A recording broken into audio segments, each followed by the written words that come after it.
자, 기본서로 다시 한번 점검 좀 해보자고요. 자,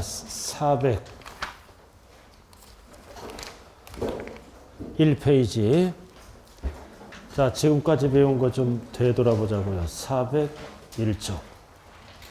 401쪽, 일단은 식을 정리해야 돼요. 401쪽 기본서. 그리고 이제 축의 밑에 참고 나와 있죠? 건물을 신축, 증축했다.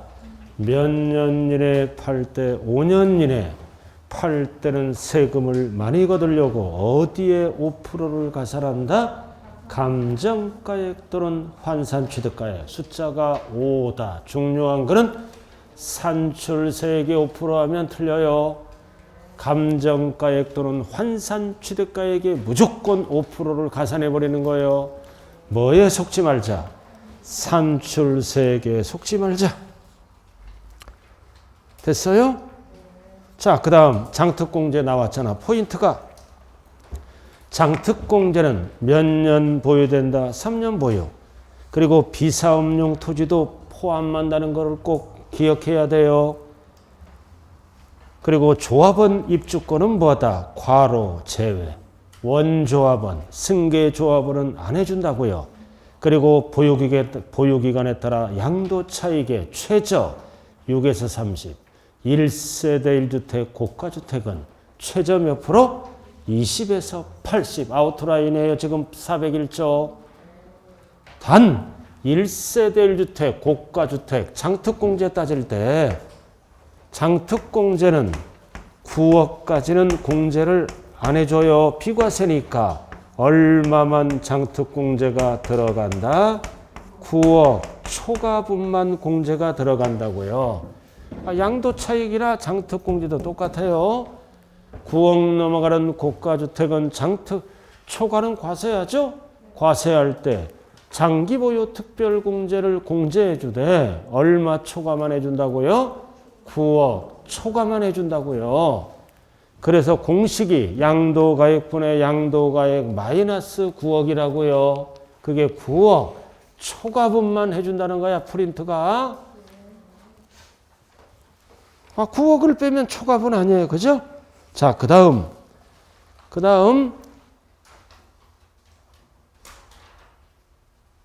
아니 이거 고가주택 9억까지는 세금 계산을 안 해요. 이해든 9억 초과만 계산한다고요? 그럼 장특공제도 9억 초과만 들어간다. 자, 그 다음 세율 나와 있잖아. 엄청 복잡하죠, 그죠? 연구 대상이야.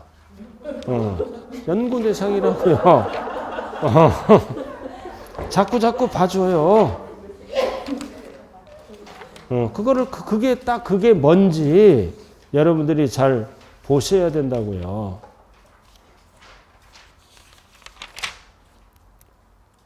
자, 그 다음 쭉 넘겨보세요. 자, 넘겨보면 이제 뭐가 나온다? 드디어 이제 2월 과세가 등장합니다. 기본서에. 언제나 출제되는 거. 2월 과세. 2월 과세가 나와요. 자, 몇 쪽에 2월 과세가? 433쪽 2월 과세.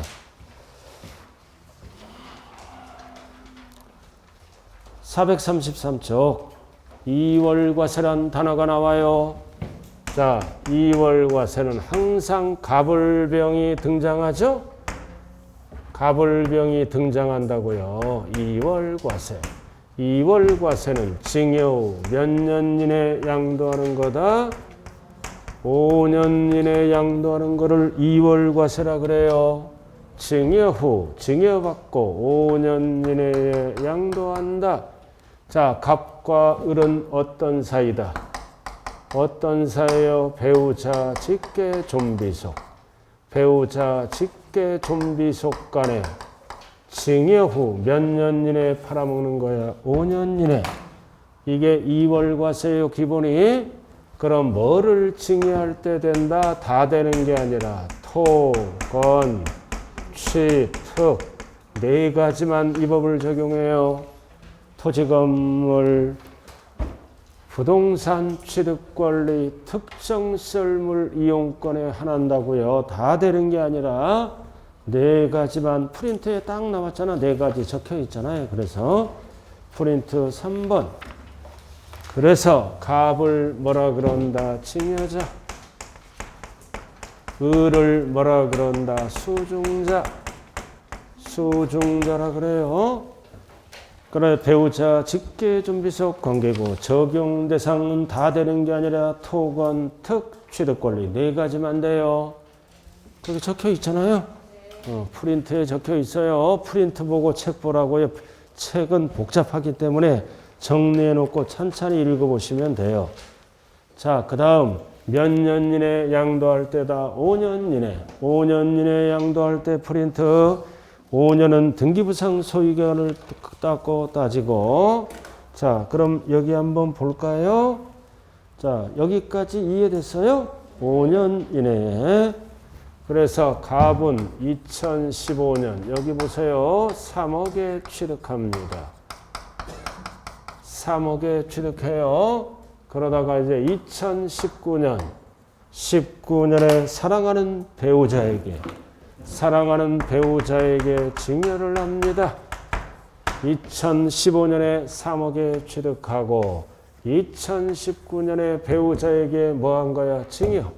그럼 증여하면 법에 의해서 증여가액을 평가해야죠. 평가하니까 3억짜리가 평가하니까 8억이 됐다고요. 8억. 그래서 이거를 이제 배우자가 증여받아서 2021년 양도를 합니다. 몇 년 만에 양도를 했어요? 19년에 받아서 21년이니까 2년 만에 양도했죠? 그럼 양도를 얼마에 했다? 예를 들어서 10억에 매도했다고요. 이렇게. 숫자가 나오네요. 문제에서 3억에 취득해서 8억에 증여하고 10억에 팔았다고요. 왜 이월과세가 생겼어요? 이렇게 직접 팔면은 양도세 폭탄 맞죠? 3억에 취득해서 10억에 파니까 7억 남았잖아.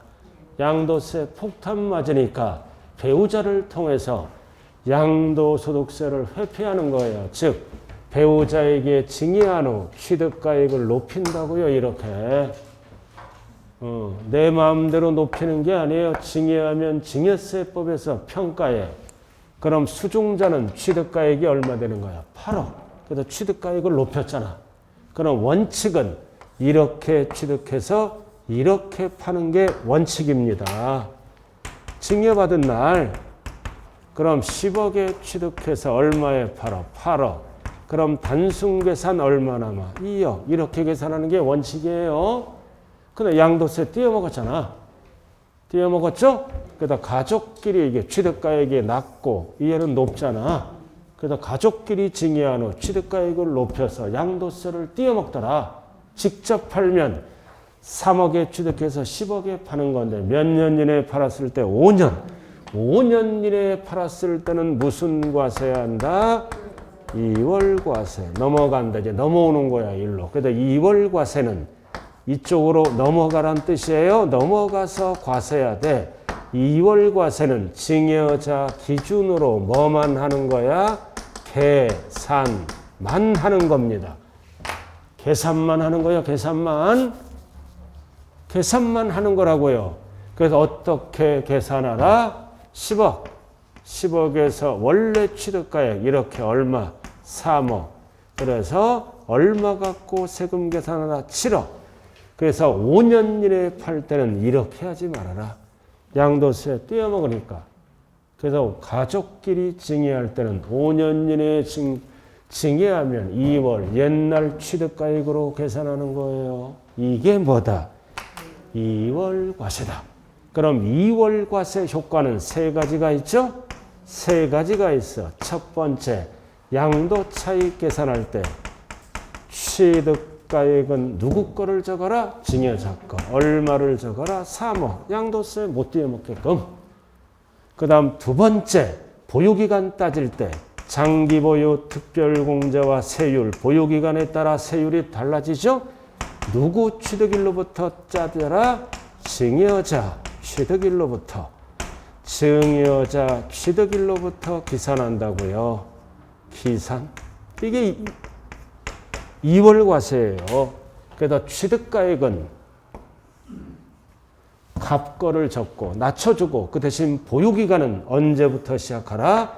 증여자의 취득일로부터 양도일까지 계산하라. 보유기간은 늘려주는 거예요. 취득가액은 낮춰주고 보유기간은 늘려주는 거예요. 그래서 이 세 가지를 누구 기준으로 계산하는 거다? 증여자 기준으로 계산만 하는 거야. 알아들었나요? 그래서 취득가액은 낮춰주고 그 대신 보유기간은 늘려줘요. 자, 그 다음 이 가족끼리 증여는 증여를 인정합니다. 왜? 배우자끼리는 6억까지 증여세가 없지? 증여세가 없잖아요. 그러니까 증여를 6억까지 공제를. 그러니까 8억이니까 2억은 증여세 내야죠? 그럼 증여세 납부를 해야 돼. 얼마. 그리고 팔았으니까 양도세도 납부해야죠? 그래서 양도세도 납부해야 돼.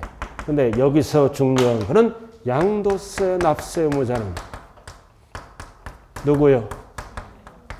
중요한 거는 수중자입니다. 절대 증여자 하면 안 돼요. 증여자 기준으로 계산만 하는 거라고요. 그래서 증여를 인정해서 6억 빼고 공제받고 2억에 대해서는 증여세 계산이 들어가요. 그리고 양도세 계산 날 때 어떻게 계산하라? 이렇게 계산하라 이거지. 그래서 수중자야. 수중자. 그러면은 증여세도 내고 양도세도 납부했죠? 이중과세잖아. 같은 재산에 대해서 두 번 과세였으므로 그래서 증여세. 그래서 증여세는 돌려줄 거예요? 안 돌려줄 거예요? 증여를 인정해서 안 돌려줍니다. 6억까지 공제받으니까 증여를 인정해서 증여세 납부한 거는 양도세 계산할 때 어떻게 한다? 필요 경비에 산입한다. 이게 포인트입니다. 필요 경비에 산입한다. 아니한다 그러면 안 돼요. 뭔 뜻이다? 여기 봐요. 자, 이거 증여세지? 일반적인 증여세가 아니라 2월 과세에 대한 증여세는 여기 봐. 양도세 계산할 때 양도가액에서 이게 필요 경비죠? 필요 경비에 산입해서 양도 차익을 남대로 공제를 해줍니다. 여기에 산입하는 거야. 여기에 절대 밑으로 떨어지면 안 된다고요. 이거 항상 양도세는 1순위가 이거 나와야 될 거 아니에요. 그래서 수중자가 납부한 증여세 처리는 안 돌려줘. 양도세 계산할 때 어디에 산입한다? 필요경비에 산입해서 양도가액에서 공제를 해주는 거예요. 절대 세액 공제한다 그러면 큰일 나는 거예요. 여기서 공제를 해준다고요. 필요경비에 산입한다.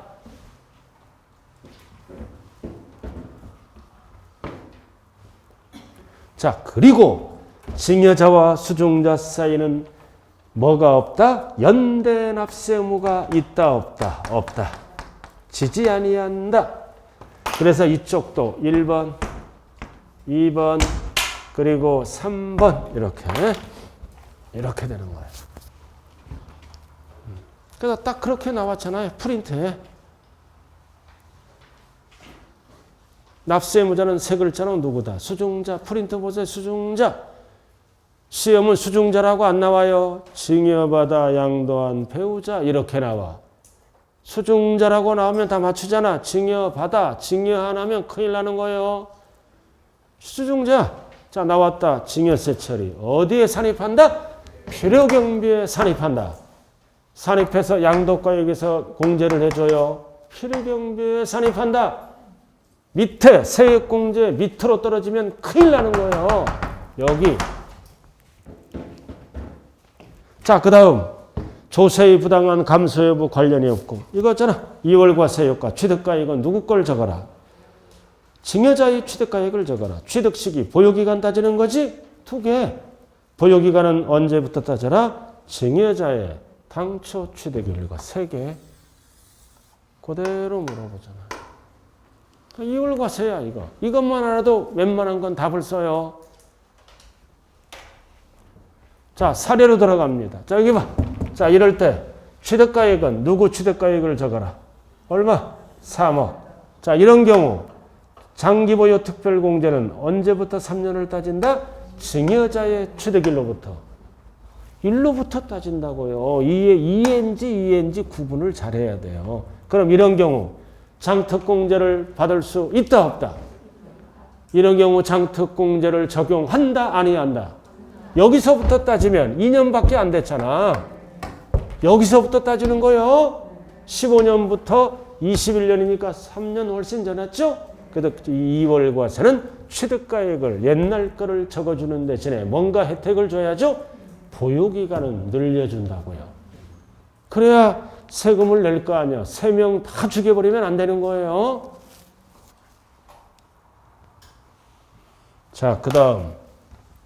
자, 이러니까 증여자가 스트레스 받죠? 증여자와 수중자는 뭐해? 이혼해. 이혼합니다. 세금 왕창 나오니까 몇 년 이내에 이혼했다는 거야? 5년 이내에. 그냥 5년 지나서 이혼해야 돼요. 그럼 5년 이내에 이혼하면 이월과세를 적용한다, 안 한다? 적용한다. 5년 지나서 해야 돼요. 5년 이내에 이혼하면 유장이혼한다고요. 얼마 남았어? 7억 남았잖아. 대충. 그러면 억 이상이 나와요. 양도세가. 이혼할 수 있다 없다? 있다. 그래서 억 이상 갖고 쓰다가 죽는 게 낫잖아요. 밤에 슬금슬금 만나면서. 자, 그래서 이혼도 안 되고 갑이 증여자가 스트레스 받아 죽어. 그럼 죽으면 이월과세 적용한다 안 한다? 죽으면 모든 게 용서돼. 이월과세 적용 안 해. 여기서부터 따져. 이혼하면 적용하고 사망하면 이월과세 적용 안 해요. 죽으면 세금도 덜 나오고 모든 게 용서되는 거야. 근데 배우자가 돌아가셨는데 자녀 앞에 과거를 계속 얘기하는 부모들이 있어요. 그거 안 좋아요. 자녀 교육상. 그걸 그대로 피를 이어받아. 계속 본인도 자식에게 그대로. 자식하는 행동 보면은 거의 부모 행동이에요. 자, 그래서 이월과세를 적용 안 하는 경우가 한 번 나왔어요. 적용 안 한 게 여러 개가 있다고 안 하는 거. 한번 책을 한번 보자고요. 433. 자, 433 쭉 봐주시고, 자, 434로 가자고요. 이월과세가 적용되지 않는 경우. 양괄호 3번. 이거 시험 내기 좋아요, 이거. 이게 지엽적인 문제야. 오지선다형이잖아, 이거. 엉뚱한 거 하나 집어넣으면 그게 답이 되는 거예요. 양괄호 3번, 434. 이게 심화 강의에 이거 대표적으로 이월과세가 적용되지 않는 것 중 틀린 것 또는 옳은 거를 골라라. 1번, 뭐다? 사망. 이월과세 적용 안 해요. 죽었잖아. 그 다음 2번은 증여받았어. 자, 이거 봐. 이거를 증여받은 거를 이 증여받은 재산이 뭐라고 나왔어요, 거기? 수용당한 거야. 수용에 미칠고, 수용. 협의매수 수용당했다. 자, 몇 년 이내에 증여받은 게 2년 이전에. 3년 하면 안 돼요, 요건이. 2년 전에 증여받은 게 계속 갖고 싶은데 수용당했어. 그럼 세금 많이 걷으면 안 되지? 포인트가 뭐다? 2년 전, 엔드, 협의매수 수용. 그럼 이런 경우는 부득이하니까 2월과세 적용한다, 안 한다? 안 한다. 여기 보세요. 2월과세를 적용하면 세금이 많이 나와요, 양도세가. 2월과세를 적용하지 않으면 세금이 덜 나온다고요, 보편적으로. 자, 그 다음 3번 1세대 1주택이야. 비과세야. 고가주택 포함. 자, 비과세. 자, 여기 보세요. 자, 갑돌이가 팔면은 비과세야. 갑돌이가 직접 팔면 비과세라고요. 갑돌이가 배우자에게 증여해. 알아들었나요? 증여하면 다시 보유기간을 시작해. 직접 팔면 비과세야. 고가주택도 9억까지는 비과세지? 초과는 과세하는 거고. 그럼 비과세 주택을 안 팔고 증여해. 그럼 보유기간을 소급 적용 안 해줘요. 그냥 여기서부터 다시 시작하는 거야. 보유기간을. 그래서 1세대 1주택. 고가주택 포함. 항상 고가주택이 나오면 뭐다? 9억까지는 비과세. 9억 초과만 과세가 들어가요. 그 다음 5번. 5번 나왔잖아. 2월 과세 규정을 적용하여 계산한 양도소득 결정세액이 징여 2월 과세 규정을 적용하지 아니하고 계산한 양도소득 결정세액보다 포인트는 큰 경우, 적은 경우. 적은 경우가 답이다.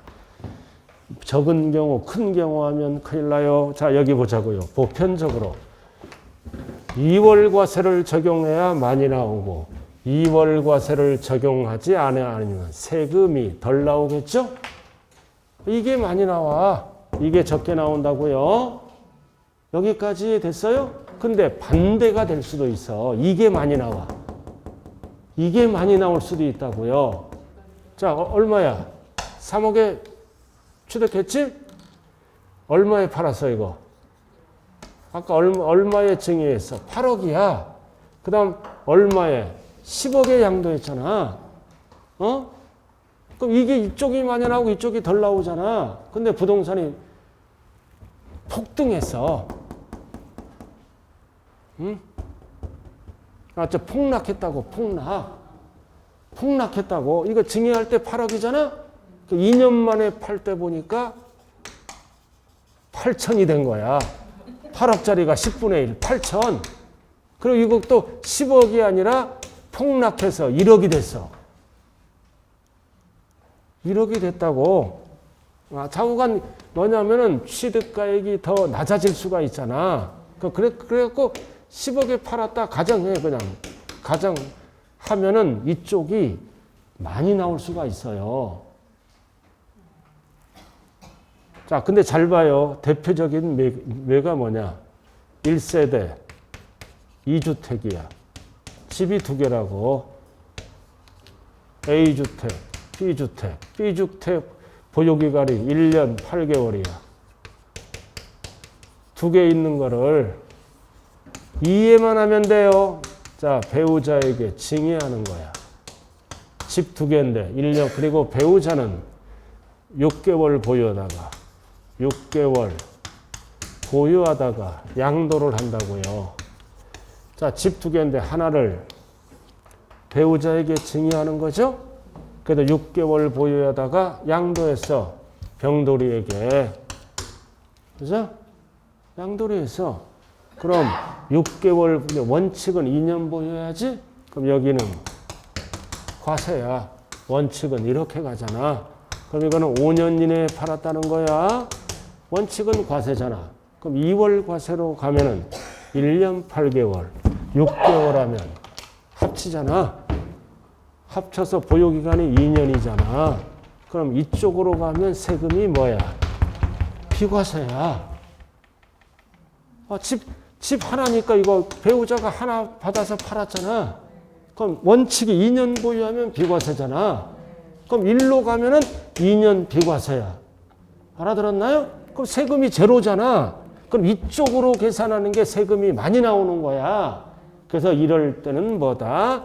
둘 중 비교해서 큰 금액을 선택합니다. 그래야 세금이 나오는 거예요. 자, 그래서 용어만 알아두면 돼요. 2월 과세 규정을 적용하지 아니하고 계산한 양도소득 결정세액보다 적은 경우, 이게 적은 경우야. 이거는 큰 경우라고요. 그럴 때는 2월 과세를 적용 안 해요. 또는 폭락 등을 통해서 가격이 적어질 수도 있죠. 그래서 뭐다 이거? 2월 과세 규정을 적용하여 계산한 양도소득 결정세액이 여기서 끊어야 돼요. 증여 2월 과세 규정을 적용하지 아니하고 계산한 결정세액보다 큰 경우, 적은 경우. 적은 경우, 이게 적은 경우예요. 이게 적은 경우는 1로 간다고요. 세금을 걷기 위해서. 아, 그러니까 이거잖아. 원칙은 이렇게 가잖아. 이걸로. 근데 이쪽이 클 수도 있어요. 이쪽이 크면 1로 간다고요. 그래야 세금을 거둘 거 아니에요? 5분의 경우는 반대입니다. 네? 5분의 2 경우는 반대입니다. 뭐가요? 상황이 반대가 돼야지 5분의 적은 경우는 아닙니다. 내가 얘기했잖아. 2주택자 얘가 하나 팔았는데 5년 이내에 팔았잖아요. 그럼 5년 이내에 팔면 2월 과세를 제공하면 양도세가 제로잖아. 제로죠? 그러니까 그때는 뭐다? 세금을 과세해서 아까 8개월이에요? 6개월이에요? 여기서부터 따져서 세금을 과세하게 된다고요. 또는 폭락 등을 통해서 이쪽이 여기가 증여가액이 8억이잖아. 예? 증여 당시에는 팔 당시에는 뭐다? 가격이 더 내려갈 수도 있죠? 그럼 이쪽이 많이 나오는 경우도 있더라 이거지. 그래서 많이 나올 때는 2월 과세를 적용하지 않는다. 그럼 포인트가 뭐다? 2월 과세를 적용하여 계산한 양도소득 결정세액이 마지막 줄은 뭐다? 적은 경우. 포인트가 이거야. 2월 과세를 적용하여 계산한 양도소득 결정세액이 마지막 줄이 뭐다? 적은 경우. 뭐보다 적은 경우? 앞에 거 읽어보면 되고. 이거 5개예요. 5개는 2월 과세를 적용한다, 안 한다? 안 한다. 1번이고, 이런 거는 이제 나중에 동형 모의고사를 통해서 샅샅이 이제 이잡듯 뒤지고 이제 시험장에 가야 되는 거예요. 들어보기만 하라고요. 자, 그 다음 프린트로 갑니다. 이번에는 뭐다? 자, 프린트. 우회 양도에 대한 부당행위 계산 부인의 기본서는 435쪽이에요. 자, 이번에는 뭐다? 부당행위 계산의 부인이란 적용한다. 우회 양도라 그래요. 자, 이쪽은 누구를 통해서 양도세를 띄어먹는 거야? 이쪽은 배우자 직계준비속을 통해서 양도세를 띄어먹는 거다. 대표적으로 배우자를 통해서 띄어먹는 경우가 많겠죠? 6억까지는 공제를 받으니까. 그럼 배우자는 지금 얼마 챙겼어? 10억 챙겼잖아. 통장에 입금돼요. 그럼 배우자 마음이 흔들려 안 들려? 흔들리지. 저 같아도 내 통장에 10억이 딱 찍혀서 나는 어디로 가버릴 것 같아요. 그래서 딱 눈치챘어. 앞에 배우자가. 그래도 배우자 도망갈 것 같은 느낌이 들어. 그래서 2번은 누구에게 증여를 하는 거야? 동생을 불러. 그럼 이 애는 형이지, 그지? 형이 동생을 불러. 형 부인은 못 믿으니까, 또는 형 남편은 못 믿으니까. 그래서 똑같아 원리는 증여. 후하고 동생이 역시 특수관계에 있는 병에게 몇 년 이내에 양도하는 거다? 5년은 똑같아요. 이거를 우리는 뭐라 그런다? 부당 행위 계산 부인. 부인이란 법을 적용해서 양도세를 다시 계산한다. 다시 계산합니다. 다시 계산하겠다 이거지. 자, 이름이 뭐예요? 부당행위 계산 부인. 특수관계인. 특수관계인이 형이에요. 형 동생. 특수관계인이에요. 특수관계인과 거래를 했다. 그래서 특수관계인과 짜고 양도소득세를 부당하게 감소시킨 행위와 계산은 이 거래를 부인하고 양도세를 다시 계산한다. 이거를 네 글자로 뭐라 그런다? 우회 양도라 그러는 거예요. 앞에는 가족을 통해서 띄어먹는 거를 방지하는 법이고, 이번엔 동생을 통해서 띄어먹는 거예요. 동생을 통해서 우회 양도다. 그래서 시험자에 가면 가족 간의 증여인지 가족을 제외한 특수관계인 반드시 구분해야 돼요. 원리는 똑같아. 증여자. 원리는 여기는 수중자다. 금액도 똑같다. 가정합니다. 그럼 이럴 때는 부당행위 계산 부인이란 법이 있다고요. 그럼 원칙은 어떻게 계산해? 동생의 뭐를 계산해봐? 증여세를 계산해보고 동생의 뭐를 계산해봐? 양도세를 계산해보는 거예요. 그래서 동생의 증여세는 2억이 나왔고 동생의 양도세는 3억이 나왔다. 그럼 원칙은 이렇게 해서 이렇게 납부하면 끝나잖아요. 이렇게 계산한 대로 납부하는 거예요. 원칙은. 근데 몇 년 이내에 양도하면 5년 이내에 양도하면 동생을 통해서 양도세를 띄어먹었는지 안 띄어먹었는지 비교과세를 합니다. 어떻게? 형이 병에게 직접 양도한 걸로 보아서 형의 뭐를 계산해 본다? 양도세를 계산해 보는 거야. 계산해 보니까 6억이 나왔어. 형을 통해 직접 팔면은 양도세가 6억이야. 동생을 통해서 우에 양도하니까 더하면 5억 나오잖아. 그럼 띄어먹었어, 안 띄어먹었어? 얼마 띄어먹었어? 1억 띄어먹었잖아. 1억 띄어먹었지? 직접 팔면 6억이라고 가정하는 거야. 계산해 보니까. 그래서 수중자의 조세가 징여자의 조세보다 큰 경우야, 적은 경우야? 적은 경우잖아. 수중자의 조세가 징여자의 조세보다 적은 경우야. 이게 적잖아. 이게 크고. 그래서 이럴 때는 어떻게 한다? 동생거래, 이 거래를 부인하고 양도세를 다시 계산하겠다. 어떻게? 증여자죠?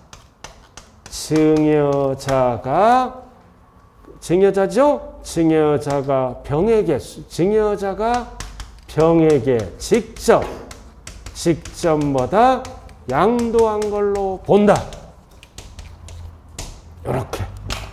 증여자가 병에게 직접 양도한 걸로 본다. 그럼 양도세를 얼마를 걷겠다는 뜻이야? 6억을 걷겠다. 이게 부당이익계산 부인이란 대목이라고요. 걷겠다. 무조건 하는 게 아니에요. 수중자의 조세가 적을 때만 여기 보세요. 이 거래를 부인하고 증여자가 병에게 직접 양도한 걸로 본다. 그 뜻이에요. 그럼 똑같잖아. 1번, 2번, 3번은 증여자 기준이다. 뭐랑 똑같아? 2월과세랑 똑같다고요. 증여자가 직접 양도한 걸로 본다. 그래서 취득가액도 누구 거를 적어주는 거야? 형 거. 증여자 적어주고 그 다음 장기 보유 특별공제와 세율은 누구 취득일로부터 계산하라? 증여자 취득일로부터 3개. 2월과세랑 똑같아요. 자, 근데 이제 여기서 달라지는 거야. 여기서 달라지는 거예요. 2월과세랑 1번, 2번, 3번. 자, 여기 보세요. 증여세 납부했죠? 양도세도 납부했죠? 양도세도 납부했잖아, 동생이. 자, 그러면은 1번 증여세 처리. 증여세 처리 어떻게 하나요? 증여세도 내고 양도세도 내고 있잖아. 증여세는 돌려줘야 안 돌려줘요? 증여를 인정합니다. 형과 동생은 증여를 인정해서 증여세를 돌려줘요. 그래서 양도세 계산할 때 돌려준다. 환급하고 끝납니다. 돌려줘. 이쪽은 안 돌려줘. 이쪽은 필요경비에 산입해. 이쪽은 돌려줘. 그러면 시험은 어떻게 나와? 필요경비에 산입한다. 산입하지 아니한다. 산입하지 아니하고 환급 돌려주고 끝내. 부과를 취소한다고요. 그리고 둘 사이는 연대 납세 의무가 있다 없다? 있다. 저쪽은 없어요. 연대 납세 의무가 있다. 진다. 이쪽은 왜 있어요? 형이 납세 의무자죠? 그럼 여기서 양도세 납세 의무자는 누구가 된다고요? 증여자가 되는 거야. 증여자가 직접 양도한 걸로 본다. 증여자. 그리고 연대 납세 의무가 있다 없다? 있다. 이쪽은 없다. 계산만 옛날 걸로 하는 거니까. 달라요? 왜 연대 납세 의무가 있어? 돈은 누가 챙겼어? 동생이 챙겼잖아. 세금은 형 보고 내라 그러잖아. 형은 무재산. 재산이 없을 수 있잖아. 없을 수 있으므로 증여자와 수중자 사이는 연대 납세 의무가 있다. 이쪽은 없다. 계산만 저쪽 걸로 하는 거니까. 자, 프린트로 딱 정리해버리면 끝나는 거예요. 자, 3페이지 우회양도. 자, 특수관계인 어떤 사이다. 첫 번째 줄 배우자 및 직계존비속 제외. 자, 그 다음 뭐를 증여해야 되기는 다 되는 거야. 다. 과세대상 자산. 왼쪽은 네 가지만 되고 토건특 취득권리만 되고 오른쪽은 다 되는 거요. 형과 동생은. 그 다음 세 번째 공통사항 몇 년 이내? 5년 이내. 자, 그 다음 납세의무자는 누구다? 양도세 납세의무자 즉 증여자. 왼쪽은 수중자. 달라요? 다르다고요. 자, 증여세 처리. 과세하지 않는. 과세하지 않는다는 얘기야. 환급해준다. 이 얘기는 뭐다? 필요경비에 산입한다. 산입하지 아니한다. 산입하지 아니한다. 왼쪽은 산입한다. 연대납세의무 있다. 그 세 가지는 똑같아. 근데 이제 조세부담이 부당이 감소된 경우에만 적용해요. 감소된 경우 어떻게? 이거 여기 봐. 동생을 통해서 우회 양도하니까 얼마가 감소됐어? 형이 팔면 6억이고 동생이 팔면 5억이지? 얼마 감소됐어? 1억. 감소된 경우는 어떤 경우다? 수중자의 조세가 증여자의 조세보다 큰 경우, 적은 경우? 적은 경우, 감소된 경우만 이 법을 적용해요. 그럼 6억을 거두려면 어떻게 해야 돼? 증여자가 병에게 직접 양도한 걸로 본다. 그럼 큰 경우는 여기가 클 수도 있잖아. 그럼 큰 경우는 보지 아니한다. 원칙으로 가고 적은 경우만 포인트가 조세부담이 부당이 감소된 경우에만 적용한다. 그럼 감소된 경우는 여보세요 어떻게 한다? 이 거래를 부인하고 증여자가 병에게 직접 양도한 걸로 본다. 간주. 위에 적혀 있잖아요. 당초 증여자가 직접 양도한 걸로 본다고. 어떨 때만? 적은 경우만. 그리고 취득가액이나 취득시기는 똑같고. 자, 여기 보세요. 출제되는 거는 여기 보세요. 이쪽은 증여세, 양도세, 그죠? 증여세는 돌려줘, 안 돌려줘? 안 돌려준다고요. 6억을 공제번호로 안 돌려주고 양도세 계산할 때 필요경비의 산입. 그리고 둘 사이는 연대 납세의무가 있다 없다? 없다. 2월 가세는 계산만 하는 거예요. 모든 세금은 한 사람이 책임을 진다. 이쪽은 증여세, 양도세 납부했죠? 그럼 양도세 납부할 때 증여세는 돌려줘, 안 돌려줘? 안 돌려줘. 증여를 인정 안 해. 안 돌려주고 환급해 준다고요. 환급한다는 얘기는 양도세 계산할 때 필요경비에 산입한다, 산입하지 않는다.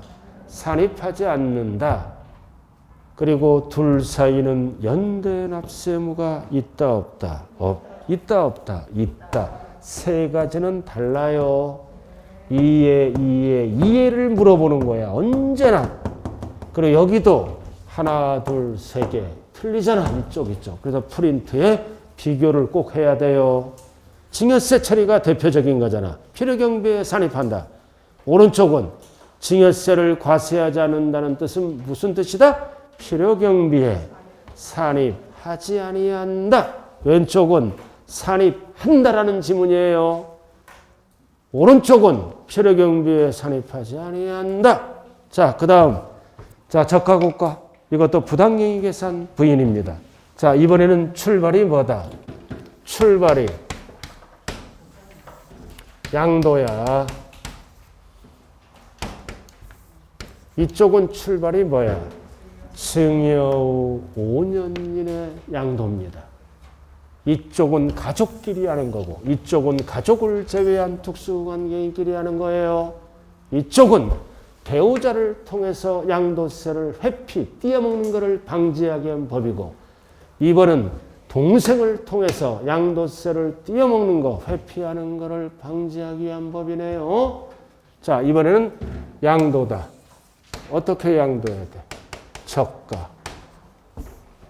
양도세를 줄이기 위해서 낮은 가액으로 양도하거나 이쪽은 고가.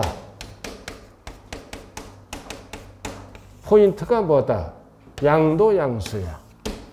이게 포인트예요. 어떤 가액으로 팔았어? 낮은 가액. 이게 포인트야. 어떤 가액으로 취득해서 고가, 높은 가액. 그럼 뭐가 줄어들어? 뭐가 줄어들어? 양도 차익이 줄어들잖아요. 낮은 가액으로 팔고. 네? 그럼 높은 가액으로 취득하지? 누구랑? 특수관계인이라니까. 특수관계인이야? 그럼 이게 줄어들잖아. 어떻게 팔았어? 낮은 가액. 어이구, 여기 봐요, 이거.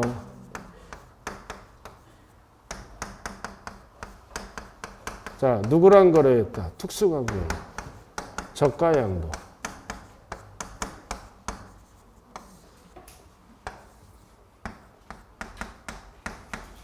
양도 차익이 늘어나요, 줄어들어요? 늘어나, 줄어들지. 낮은 가액으로 팔면 이게 줄어들잖아요. 응? 그 다음, 고가. 높은 가액으로 취득했지? 그럼 이게 줄어들잖아. 줄어들어요. 포인트가 뭐다? 이게 포인트야. 두 가지가. 뒤바뀌면 안 돼요. 이거 글씨가. 낮은 가액으로 팔고 높은 이게 줄어들잖아. 그래서 특수관계인과 짜고 양도소득세를 부당히 감소시켰다고 뭐 했을 때? 인정될 때는 이 거래를 부인하고 양도가액과 취득가액을 뭘로 적으세요? 시가로 적으세요. 그럼 우리는 숫자만 알면 돼. 특수관계인과 짜고 양도소득세를 부당히 감소시켰다고 인정될 때는 뭐다? 이 거래를 부인하고 양도가액과 취득가액을 뭘로 적어라? 시가. 프린트가 포인트예요, 그거. 자, 1번. 자, 첫 번째. 시가와 거래가액 차익이 얼마 이상? 3억 이상. 또는 시가의 몇 프로? 5%. 5%야. 그래서 2번. 조세의 부담을 부당히 감소시키고 인정될 때는 어떻게 한다? 그 취득가액 또는 양도가액을 뭘로 계산한다? 시가. 이게 부당히 계산 부인 규정이에요. 포인트는 얼마 이상? 3억 이상 차액이. 그 다음 시가의 몇 프로 이상? 5% 이상. 숫자 3% 하면 안 돼요. 5억 하면 안 돼요. 5%. 이런 게 출제되는 숫자. 5%. 그리고 뭐다? 3억 이상. 둘 중에 하나. 숫자. 이거 숫자 어떻게 구했어? 5%니까 오빠 3호. 3억 줄게, 이거. 오빠 3호잖아. 지난주에 작년에 시험 오빠 나왔어요, 이거. 다 맞췄잖아. 오빠 딱 나온 거야. 5%. 딱 나왔어. 오빠가 딱 나왔어. 작년에 시험. 5% 또는 얼마 이상? 3억 이상. 그럼 차이가 나는 거래는 여보세요. 어떻게 한다? 이 거래를 부인하고 양도가액과 취득가액을 뭘로 적으세요? 시가로 적으세요. 그래서 양도소득세 파트에서 가장 어려운 게 세 개야, 이거. 하나는 이월과세 위에, 하나는 부당이익 계산 부인 우회 양도, 하나는 밑에 저가 고가 양도 부당이익 계산 부인 규정이 있다고요. 세 가지. 구분 잘 하셔야 돼요. 자, 이제 마지막을 이제 부가징수만 하고 오늘 수업 마치자고요.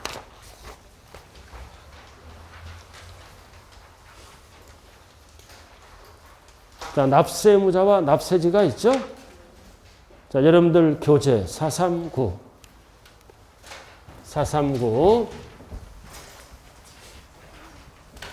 439를 요약해 놓은 거예요. 439를. 기본서 439 나와 있잖아요. 자, 납세지 나와 있네요. 자, 밑에 납세지. 항상 거주자는 납세지가 어디로 간다? 추소지. 없을 때는 거소지. 그리고 2번 비거주자는 주소지를 쓸 수가 없어요. 국내 사업장 소재지 등등등. 항상 납세지는 거주자는 주소지로 가는 거예요. 그리고 비거주자는 주소지를 쓸 수 있다 없다? 없다. 기초잖아. 자, 그 다음 넘어가요. 자, 책 넘어가면 440페이지 예정신고 자진 납부. 자, 조금 이제 미진하기 때문에 프린트로 만들어 왔다고요. 4페이지. 자, 꼭대기 프린트 4페이지 뭐가 있다? 납세 의무자와 반드시 비교해서 연결시켜야 돼요. 납세자. 그렇게 정리를 좀 하셔야 돼. 납세 의무자와 납세지라고 나와 있어요. 판정 기준이 있고 과세 소득의 범위라고 나왔잖아. 중요한 거는 거주자가 팔 때와 빚자가 들어가면 조심해야 돼요. 비거주자. 그래서 국내국에 거주자는 다 과세합니다. 국내국의 거를 다 과세한다고요. 거주자는. 그러나 비거주자는 국내 것만 과세하고 국외 거는 납부할 의무가 없다. 그 얘기예요. 단 거주자가 국외 거를 팔아 항상 국외가 나오면 조심해야 돼. 몇 년이 붙어야 된다? 5년 이상이 붙어야 됩니다. 거주자가 어디 거를 팔 때? 국외 거를 팔 때. 그리고 거주자가 어떤 자는 아시죠? 국내에 주소가 있거나 183일 이상 뭐다? 거소를 둔 자를 거주자라 그래요. 그럼 거주자는 둘 다 과세한다 이거지. 납세지는 아까 설명했고. 자, 그 다음 비거주자는 국내 것만 과세해요. 그래서 비거주자는 국외 거를 납부할 의무가 있다 없다? 없다. 그러니까 국외가 붙으면 둘 다 조심해야 된다고요. 둘 다 조심해야 돼. 비거주자는 국외 거를 팔았을 때는 납부할 의무가 있다 없다? 없다. 이렇게. 그렇게 적었잖아. 글씨도 그렇게 적었어요. 이거 5번 출제된 거예요. 거주자는 다 과세해야 돼. 국외 거는 5년이 붙어야 돼요. 그리고 비거주자가 국외 거를 팔았을 때는 납부할 의무가 있다 없다? 없다. 있다. 정리 잘해야 됩니다.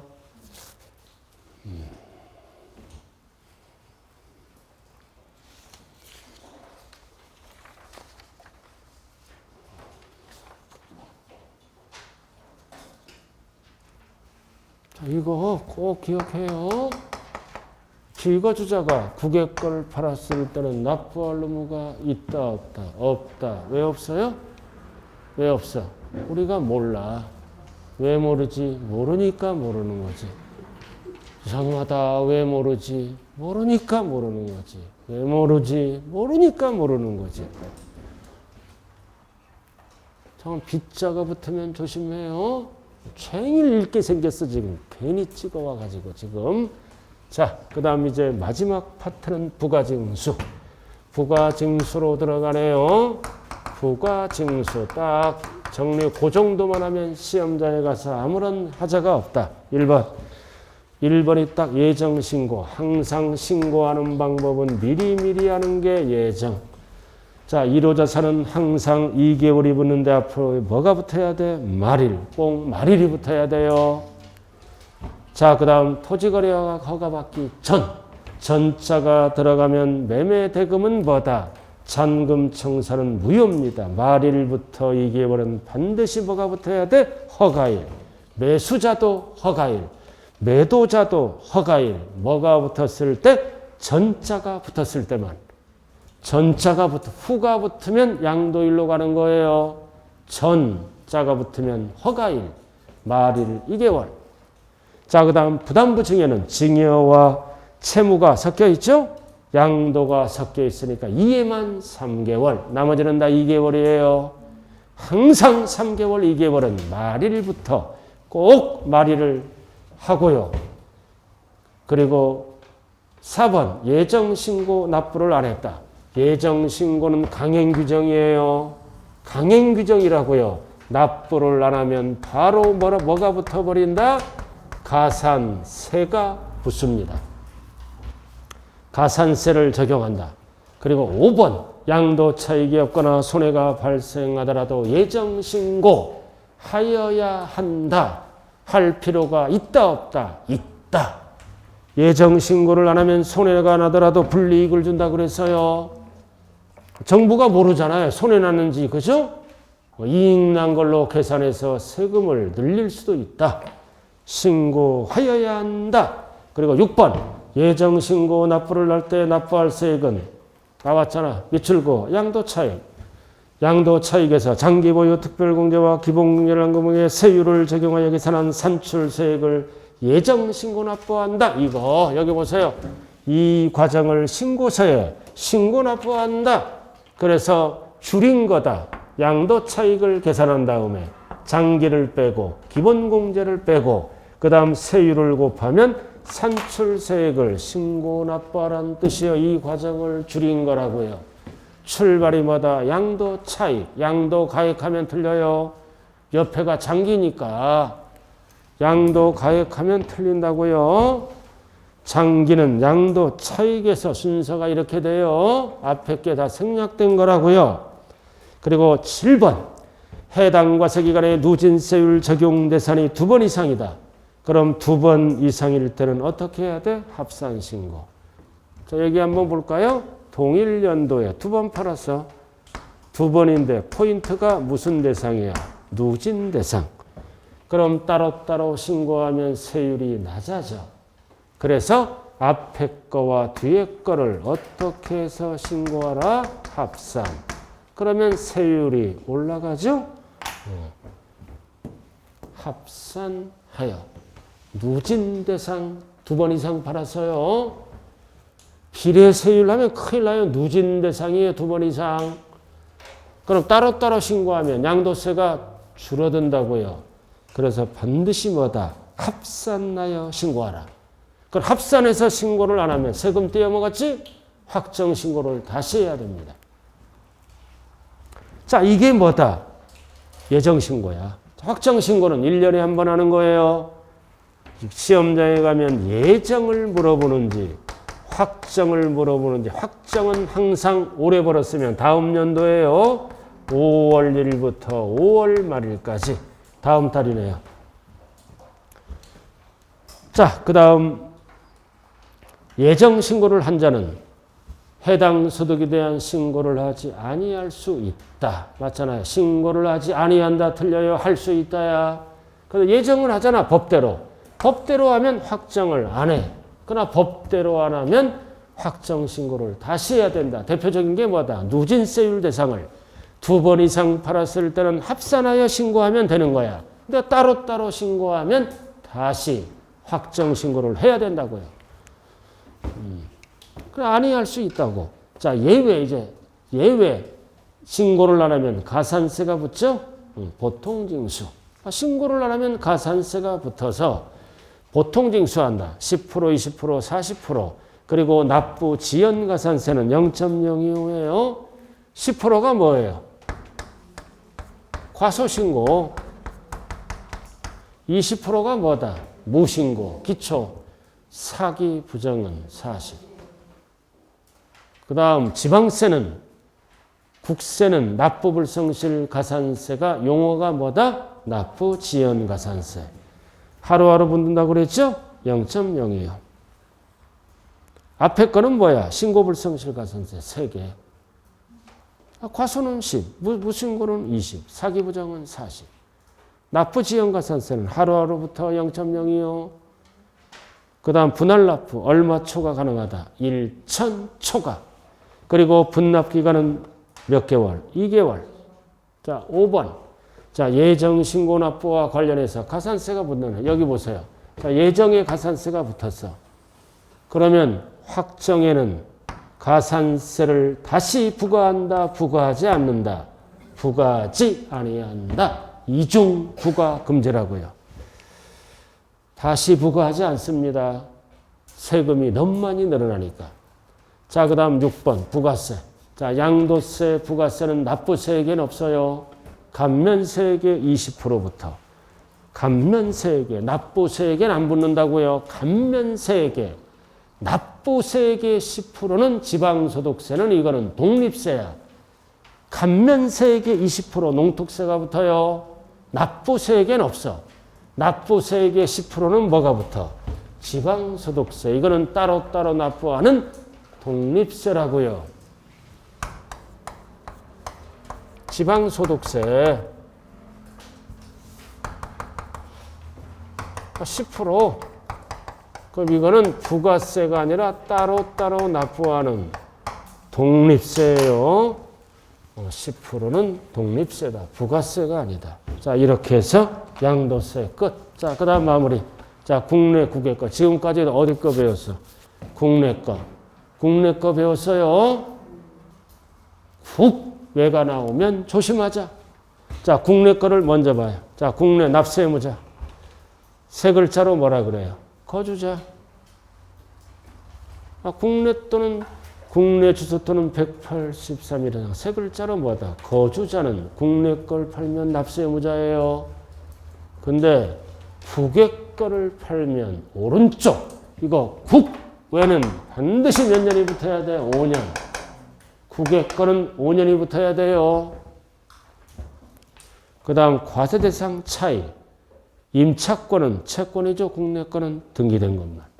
그러나 국외 거는 실질로 따져. 미등기는 우리나라만 쓰는 거예요. 부동산 임차권 등기된 것만 대상이잖아. 그러나 국외 거는 부동산 임차권이면 과세합니다. 부동산 임차권 국내 거는 등기돼야 돼요. 등기 안 된 거는 과세 안 한다고요. 그러나 국외 거는 무조건 실질로 따져요. 그래서 별이 붙어 있는 거예요. 양도 차이, 국내 거는 오늘 배웠잖아. 실거래가요. 예외. 확인이 안 될 때는 뭘로 간다? 추계결정. 추계결정이 뭐야? 매각만기. 그러나 국외 거는 뭘로 간다? 원칙은 똑같아. 확인할 수 없을 때는 뭘로 구한다?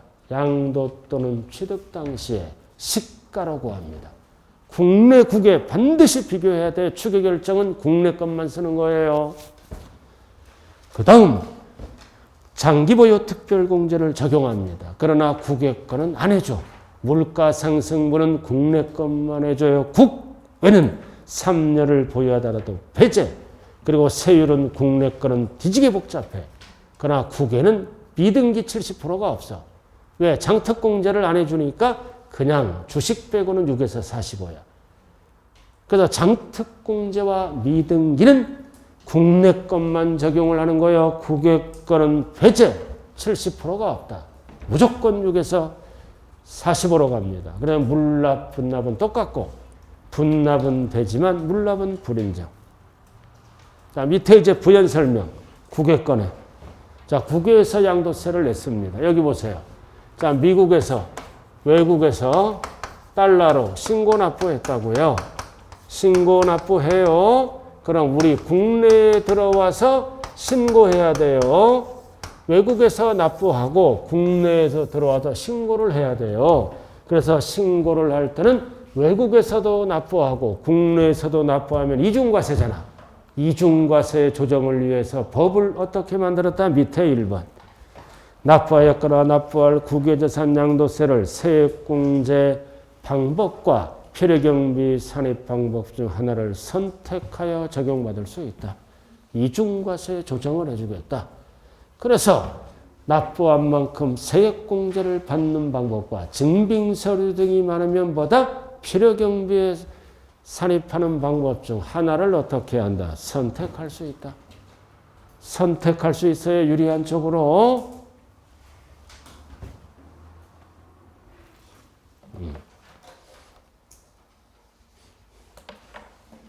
자, 그 다음 여기 보세요. 자, 마지막 2번.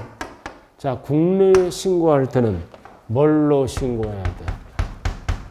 원화로 신고를 해야죠. 국내는 원화로. 그럼 원화는 어느 시점에 환율을 적용하느냐에 따라 환율 크기가 달라집니다. 그래서 제일 밑에 양도차익의 외화환산을 해야 돼요. 수령, 오타났네. 이거 수렬이 아니라 수령. 수령. 수정해 주세요. 수령. 하거나 지출한 날 현재 환율을 적용한다. 그 뜻이에요. 이거 짝을 잘 찾아야 돼요.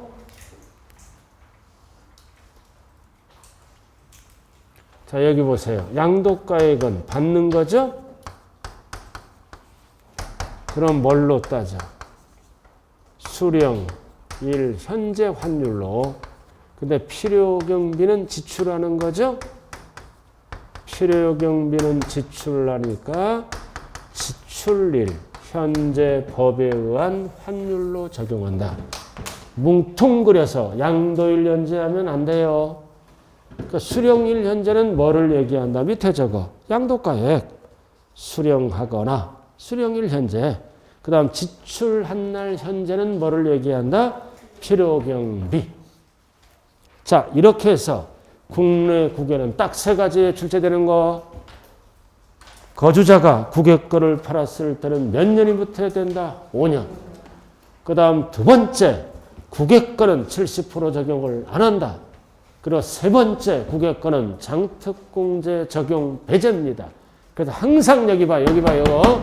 그래서 거주자가 국외 거를 팔았을 때는 항상 양도세는 국외를 물어보거나 비거주자를 물어보면 조심해야 되는 거예요. 자, 이렇게 해서 좀 오늘 수업을 좀 빡빡하게 해봤네요. 그럼 다음 달부터는 이제 지금까지 배운 내용을 뭘로 수업하는 거예요? 이제 요약집 코스가 들어가네요.